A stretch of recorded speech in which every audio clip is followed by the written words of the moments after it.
Okay, I've got like multiple scenarios like floating around in my head nonstop about what I'm gonna do or how I'm gonna actuate my life or how I'm gonna change things or why or all the different things that are pushing me, motivating me to try to make decisions or make a change I don't know. It's nonstop, which means to me that I am not like in the place I want to really be. It's so close and it's so nice and everything, but it just means that I'm not where I really want to be because I can't seem to stop wanting to be somewhere else nonstop.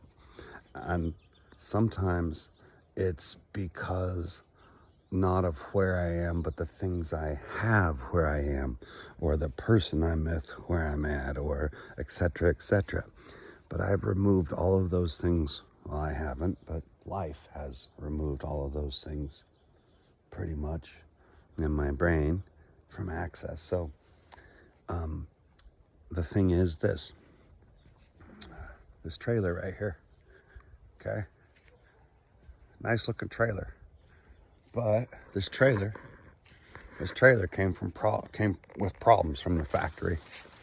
Yeah, things like the main water was leaking inside. The water heater leaked. The kitchen sink leaked. Screws from the outside to the inside, right? That this is covered over. There's screws inside there in the framing. They go from the outside. Through, right? And then this goes over it. And the screws that are like up here and on different places, when I had to take apart the front bed frame thing to get down so I could get to the broken water heater, leaking PEX lines and stuff, you see?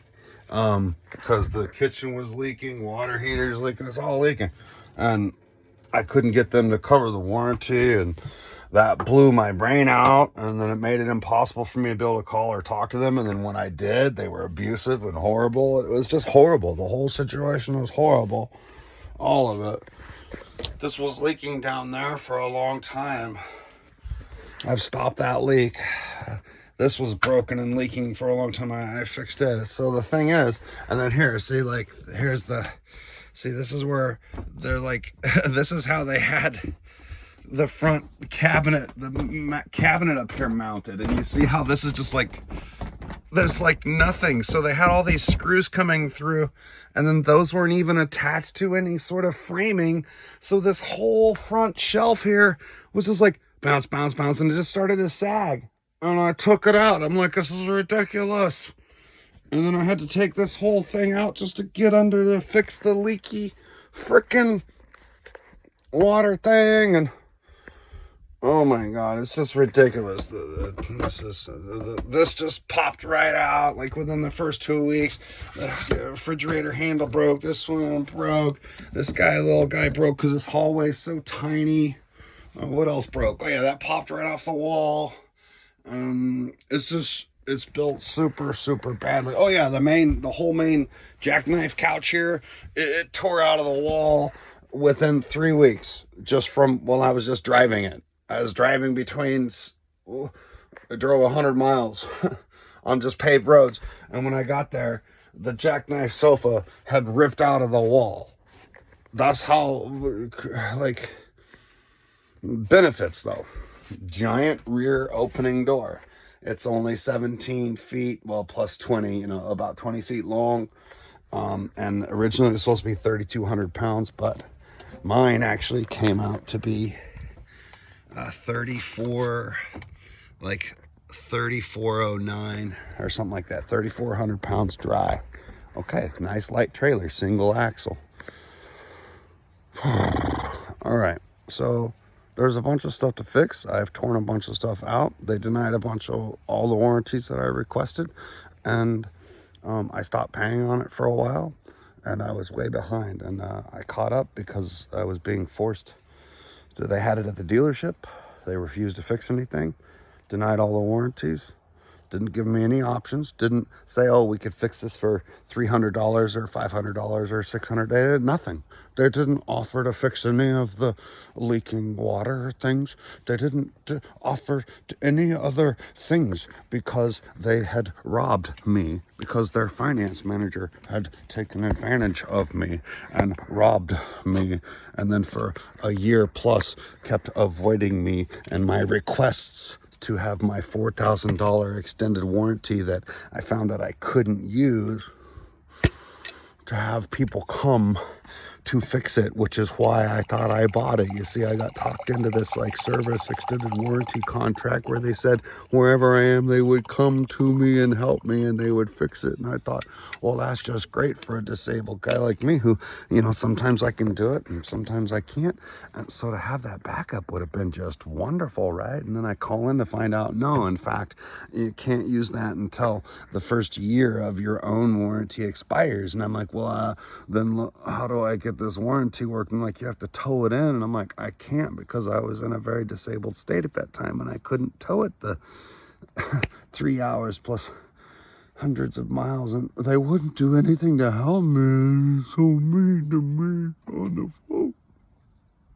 All right, let's stay away from all the emotional crap that happened. Let's just focus on the details. Details are, this is a 2022 Forest River Salem FSX 181RT mini toy hauler, and it's fully self-contained, and it seems like I have everything working now, but you know, it needs a refinish, a redo a little bit on a bunch of stuff. And the payment is around $350, I think. And the insurance cost me about somewhere between $70 and $100, depending on how I have it insured, depending on how I'm using it. Tags are coming due in October. I haven't made a payment this month, so it cost me about, let's say, $450. And then of course I have all the stuff I have to like buy over time. So that's a chunk coming out is this, and I can't seem to get my brain in order to finish, like remodel or fix, because I don't know if I'm gonna keep it. Why don't I know if I'm gonna keep it or not? Well, because I have really horrible bad feelings about everything that happened, and the water leaking and the mistreatment and all that stuff. The trailer is livable. It's actually pretty easy to fix it if I can get my brain to decide that's what we're doing. It has a lot of positive possibilities with it. But if we repair it and I fix it like I would like, then the weight's gonna go up. And I'm guessing once it's all done, closer to 4,000 pounds. Now here's the deal. Even if I did nothing and I continued to reduce weight by gutting more out, like cabinet doors and a bunch of other stuff that I removed, it does reduce their weight a couple 100 pounds. But here's my problem, okay? I have an old rebuilt Title 2000 Isuzu Trooper I bought from baby mama because it was all messed up, and I had a good running 2004 CRV that was my kiddo's college and adventure vehicle forever. I bought back and I had it, and it was running great, driving it excellent. And then the other one was having problems and I got really worried about them, so I sold it to them super cheap and took the rebuilt Trooper, which has a big dented, caved in doors. Let me go show you that. I mean, it's not horrible. The Trooper, years ago, I paid to have the transmission rebuilt for her, just because I got some disability back pay. And so it cost like $4,000, and I had them rebuild the transmission for them because she loves the vehicle. But then it started having overheat issues and all kinds of problems. So it's got a little crunch there, but it's not too bad. You know, the Trooper's got new tires on it. They're awesome heavy duty off-roaders, you know, and it's got new shocks.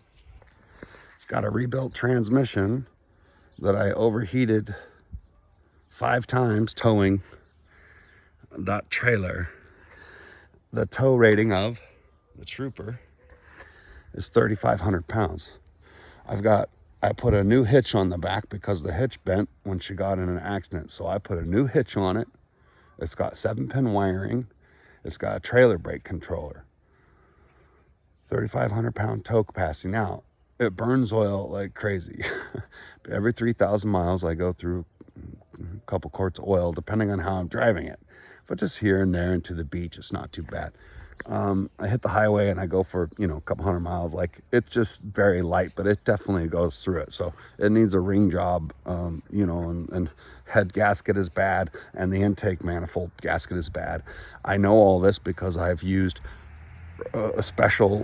multiple special leak stoppers in the radiator side and multiple oil stoppers in the oil side, expensive ones. We're talking $50 to $80 engine treatments. And here's the deal. It's kept it on the road and it keeps it running. And when it did overheat from pulling the trailer, I just pulled over, waited 10 or 15 minutes and let it cool off. Of note, there is no transmission cooler. The Isuzu is supposed to have a transmission cooler, I found out, if you're going to tow the 3,500. Otherwise, you're really supposed to keep it like at 2,000 or 2,500. So it's a rebuilt transmission, several years now, rebuilt transmission, but not very many miles. And the torque converter also went out on it, and then they replaced that. But the warranty's out and everything, so no warranty anymore on any of all that. It runs and drives pretty well, just burns oil. And the transmission does shudder, shifting between certain speeds. But I'm 99% positive that is completely on the engine side with the intake manifold gasket leaks, et cetera, et cetera. So runs pretty good, but still, it's got 229 or I don't know, it's pretty high miles. So the thing is, I have that vehicle. That's what I own. That's what I started putting my money into. That's what I invested in, with the concept that it would pull the trailer under 3,500 pounds. So I stripped the weight down in the trailer pretty good. And we did tow it. And it handled it, like physically handled it well, but just not, I burnt just a little bit more oil. And then the tranny kept getting hot. So if I put a transmission cooler on it, if maybe I got a electric fan or got a heavy duty double radiator or something, and if I had the engine rebuilt, or people will say, well, just drop another engine in it. And I'm like, yeah, if I had a shop, I could do all that myself, and a friend, of course. But if I had a garage where I could hide it and just slowly take it down and follow like a YouTube video, I could rebuild it. But it would take me a while. But it's doable. Like, I can do that in the right conditions. I don't have those conditions. So looking at a shop to do it, doesn't matter if you're dropping an engine or having a rebuild. It's going to be, $1,500 at least, at a minimum. That's just for swapping the engine. Then you got to get the other one, right? Like, it's about $3,000. I'm just like, would I spend that money on that vehicle? Would I spend $3,000 on it? I've already spent a lot. Would I spend another $3,000 when I could find a Suburban or a Tahoe or a Ford or a truck or even a pre-1975 Classic? Like, honestly, like, the gas isn't great, but I don't have any payments. Insurance is like between 60 and 100 a month, depending on the level of insurance I put on it. So we talk about these things like, as in like talking about what the budget is, how am I going to get ahead, not only financially on my disability pay, but how am I going to travel and move around. This lot I can only rent for a certain amount of the year, and the rent is only $575, which is so cheap. And it includes electricity and the sewer and the water. That's amazing. And the landlord is so nice, and I take care of the yard best I can. And I'm here in case they need anything. And I like being here, but I'd like to travel from here like it's base camp. But I can't even feel like it's base camp because I can't seem to make up these decisions about what to do with the trailer or the car. And it's got me in a non-stop, just paralyzing loop of unable to make decisions around it.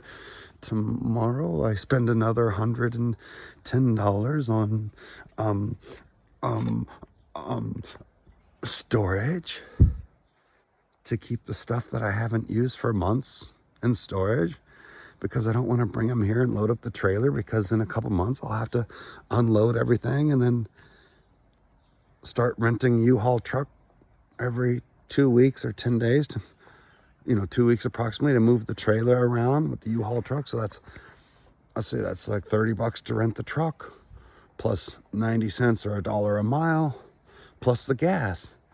So even if I'm going 100 miles every time I want to move it to a campsite, I have to drive somewhere, rent the truck, move the RV, drive back, get my vehicle, pay for the truck and the mileage I used and the gas, and then drive my vehicle back down to wherever I get it. So I try to kind of keep it within a close range. That way it's affordable.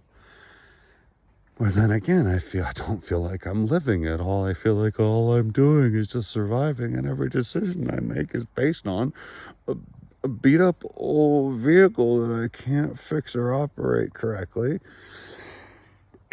because of its mechanical needs, and a trailer that I can't fix that I've been paying on. And it just is very confusing. So I'm hoping that maybe together we can come to a place of like deciding what would be a good way to go about doing that. That would be really nice. Yeah. So let's cover the expenses. Trailer, $350 plus, let's just call it $450 a month, okay?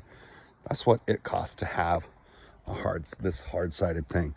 Let's talk about total cost. I owe around $25,000 on this 2022 trailer, so I'm definitely over. It's definitely in the red a little bit, but pretty close because of the broken things. If I could get myself to do a real basic, simple, very lightweight redo, I say spend like $1,000 on the budget.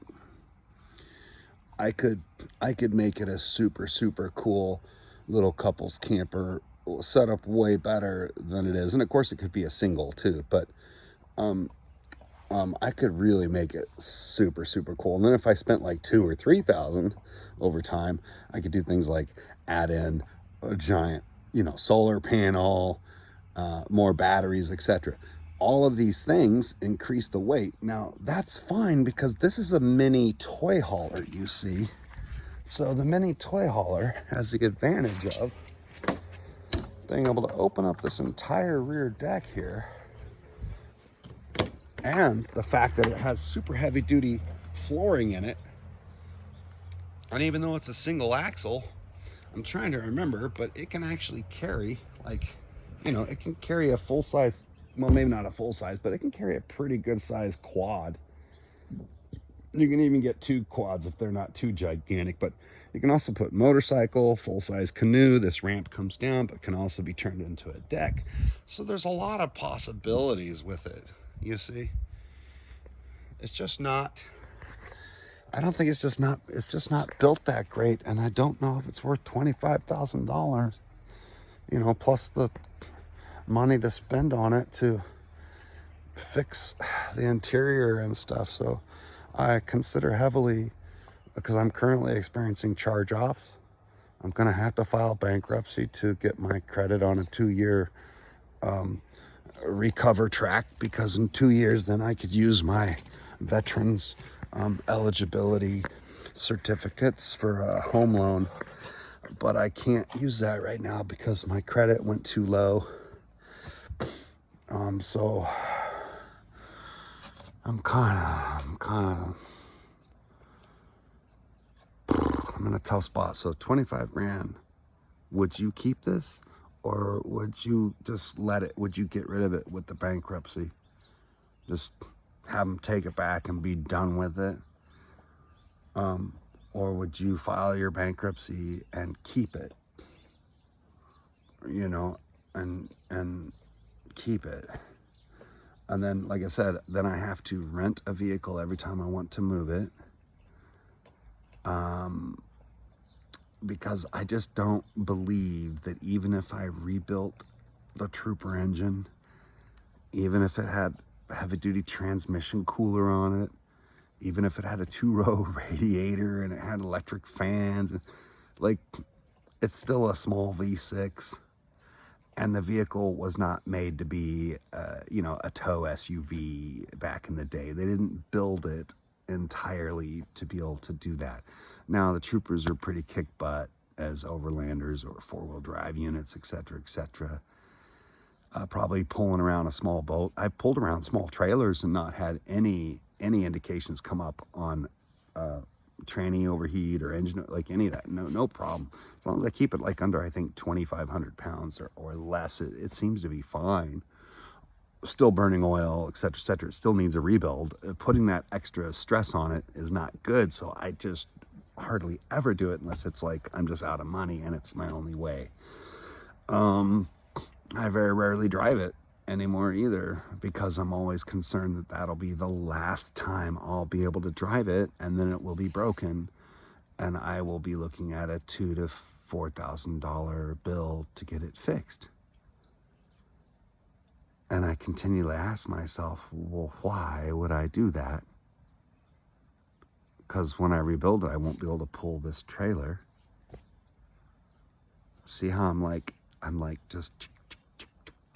I'm just like, I don't know. And then, so what if I just turn the Trooper into like a basic little overlander, and like get a small trailer, little setup, something less than 1,000 pounds, maybe even a hard sidewalled or a little utility enclosed or something, and then turn that into like a super cool little camp trailer, little bed, like a hard side shelter that I could put like a larger tent around even. Now there's a cool idea, because that way, one thing I've learned about the camping and the places I like to go is a hard side shelter definitely has me feel more secure with nature. Cougars, bears, raccoons, you name it, snakes, depending on where you're at, bugs, etc. I love tent camping and I don't mind sleeping in the tent, but the truth is it's not hard side, and a Hana is on edge more. And then if something does happen, then it's just a flimsy piece of tent shell between my service animal barking at some wild animal on the outside, and then the attacking through the tent will happen, so I don't like that. Hana does really, really good.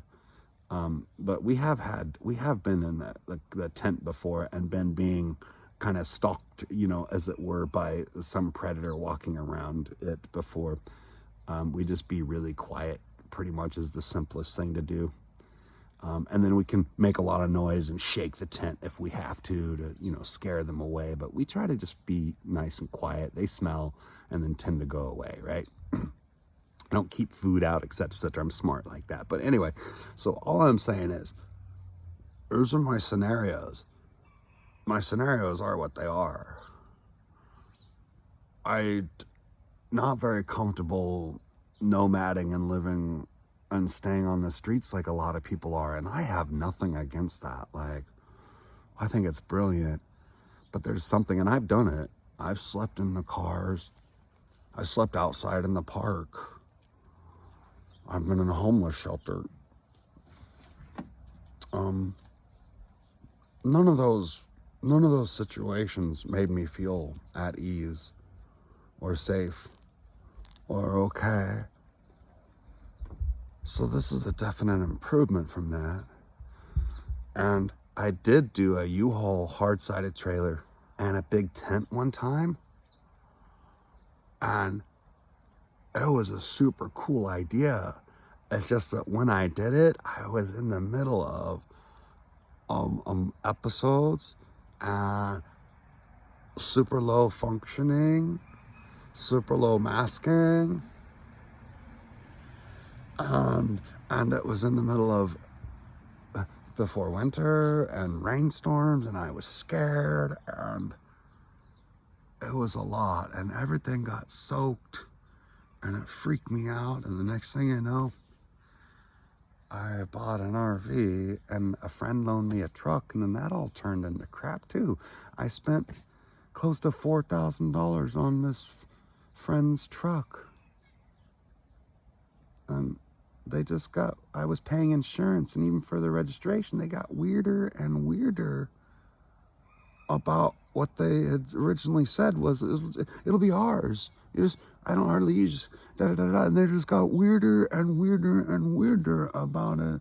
Like somehow I was taking advantage of them when I spent like almost $4,000 on it in less than a year and a half. Like I did the full radiator. Like they gave me the truck broken. Now they didn't really know. But they gave me a broken truck with a broken brake booster, with a leaking radiator, with all these problems on it to tow my trailer.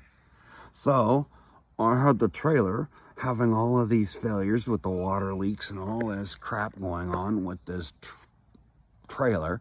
I had the dealership denying me help and warranty help, etc., etc. And then I had a friend who was getting weirder and weirder and weirder with me and his behavior around his truck that I spent all of this money on to mechanically refurbish. And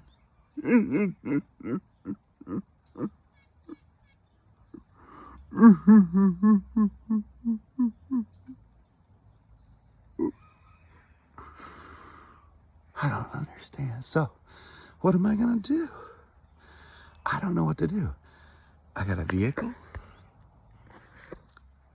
that's working, but broken, just like me.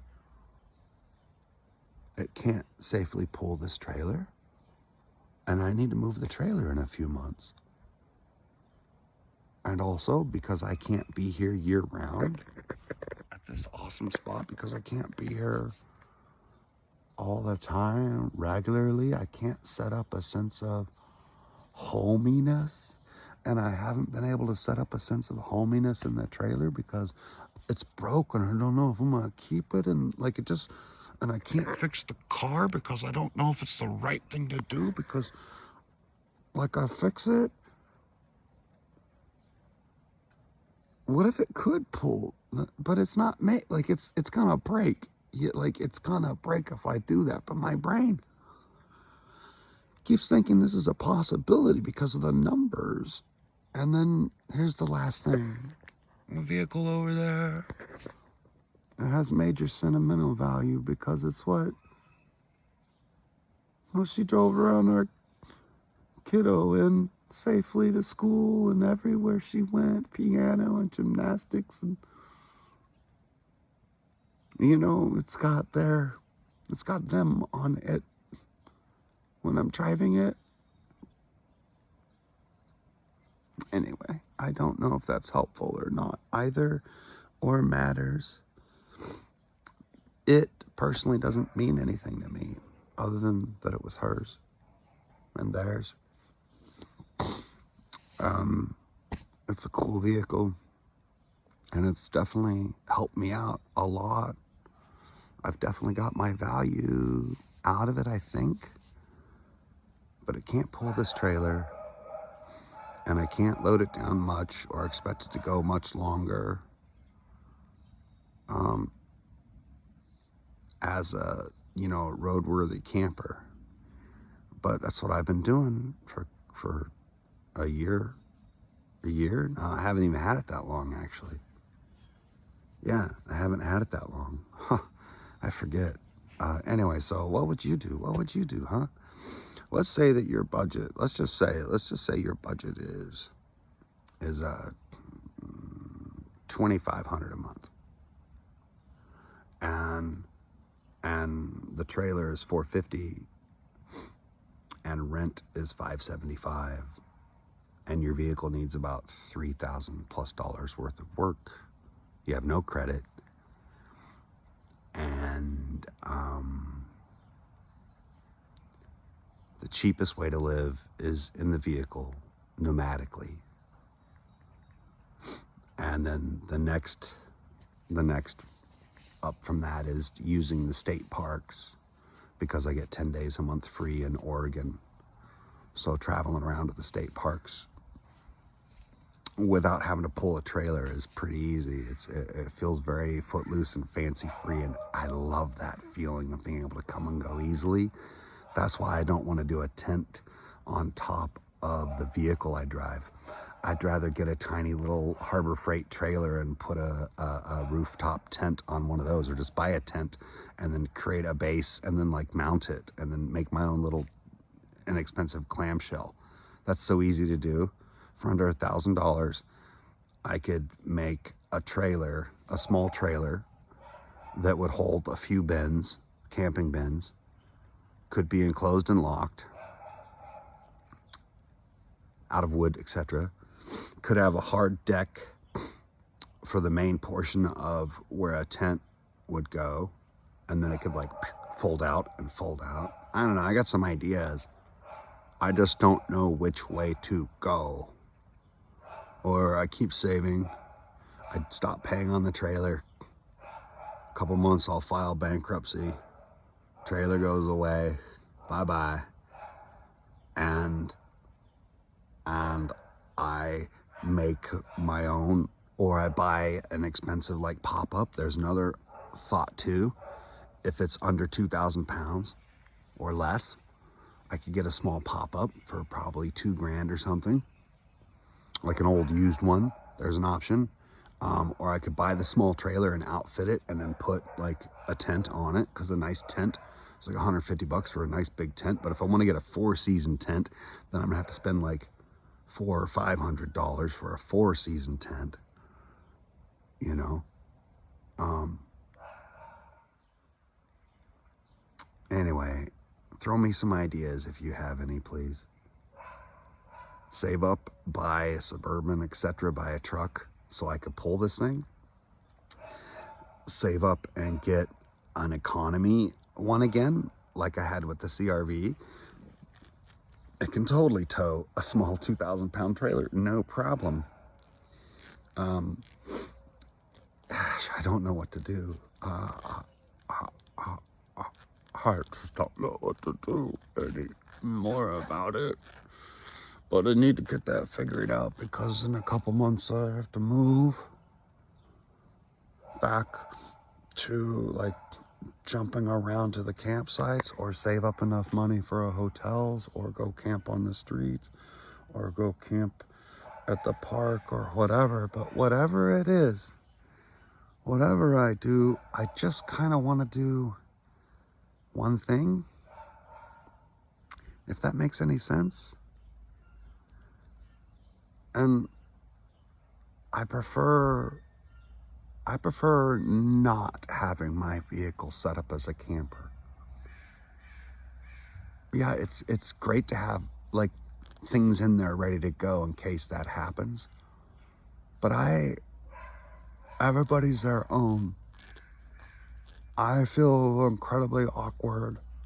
I'm very weird for whatever reason when I set up my cars with the beds and stuff as a camper, when it's permanent. Because it means I'm homeless, and that bothers me, even though it might be a great way to live.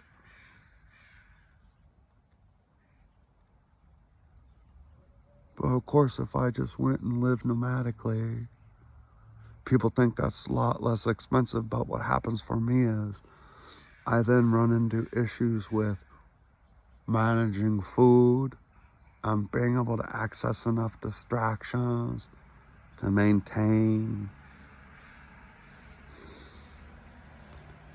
a calm, livable energy.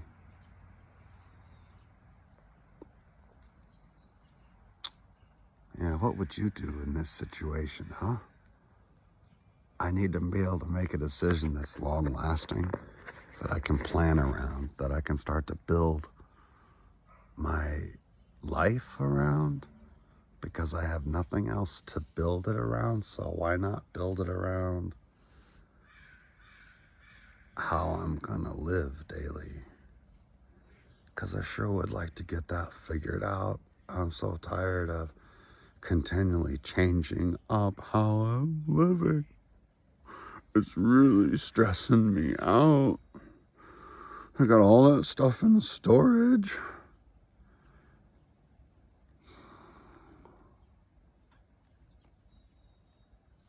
I need help so bad.